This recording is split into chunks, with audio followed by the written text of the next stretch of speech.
To replace the cassette tray feed rollers, power the machine off by holding down the shutdown restart button until turn off power appears on the display screen. Then, press the power switch located on the left side to the off position. Remove the cassette tray located underneath the front display panel by pulling straight forward. Locate the feed rollers on the right side of the cassette tray's slot. Each roller has a release tab as seen here. Compress the release tab and gently remove the rollers from their shafts. Do this for all 3 feed rollers.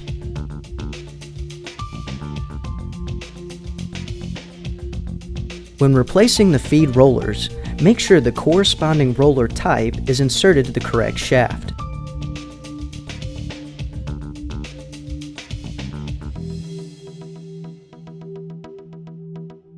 After inserting the replacement feed rollers, reinsert the cassette tray and power the machine back on.